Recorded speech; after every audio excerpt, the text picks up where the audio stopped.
Unicron is coming. The next Transformers movie is definitely something to look forward to, especially with the buzz around a crossover with G.I. Joe.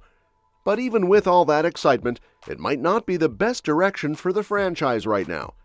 Transformers has had its highs and lows over the years, and although it's still considered one of the most successful film franchises of all time, thanks to some billion-dollar blockbusters, it's been struggling a bit lately. Michael Bay kicked off the live-action Transformers universe back in 2007, and his style became synonymous with the series. Two of his films, Dark of the Moon and Age of Extinction, both broke the $1 billion mark at the global box office. But once Bay stepped away from directing after The Last Knight in 2017, the franchise started heading in a different direction, and not always a successful one. Since Bay left, the Transformers films have been trying to redefine themselves. Bumblebee, which came out in 2018, tried to do something new by going smaller in scale and more emotionally grounded. While it was warmly received by critics and did decently at the box office, it didn't hit the massive numbers the earlier films did. Then came Transformers Rise of the Beasts in 2023, which took things in a different direction again, but still didn't quite recapture the magic or the audience. And even though Rise of the Beasts ended with a huge tease for a crossover with G.I. Joe, something that fans of both franchises might find thrilling, it might not be the smartest move right now. That's mainly because the Transformers movies have been having a hard time finding their place since Bay left, and diving straight into a crossover could be more of a distraction than a solution. The numbers make the picture clearer. Although The Last Knight earned less than Bay's earlier entries, it still pulled in over $600 million globally. After that, Bumblebee made about $465 million, and Rise of the Beasts earned just over $439 million. Now, these aren't bad earnings by general standards, but for Transformers, which was once dominating global box offices, it's definitely a downturn. And when a franchise starts trending downward financially, adding another franchise to the mix might complicate things rather than fix them.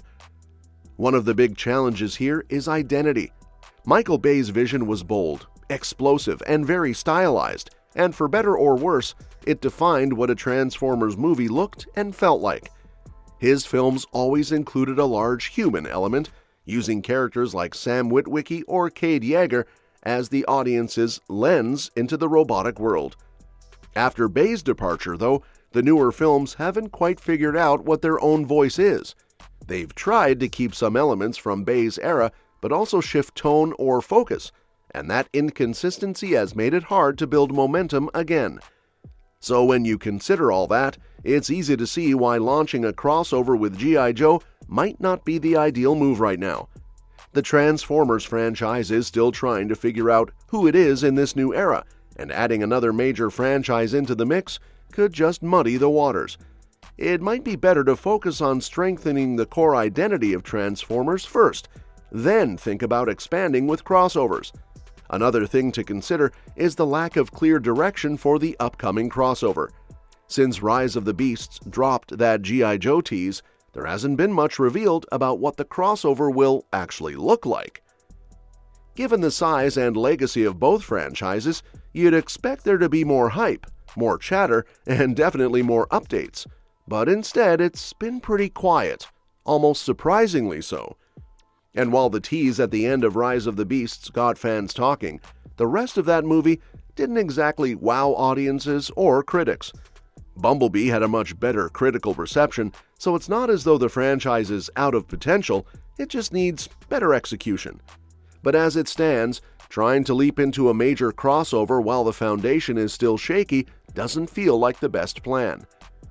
One thing that has worked well recently is Transformers 1, the animated film that's set entirely on Cybertron and doesn't include any human characters at all.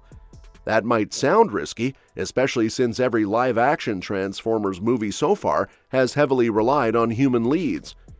From Shia LaBeouf's Sam to Mark Wahlberg's Cade, and then to Haley Steinfeld and Anthony Ramos, humans have always taken center stage.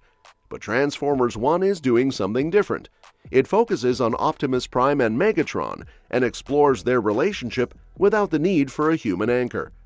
And surprisingly, or maybe not, it's been the most well-received Transformers project in a long time, at least critically.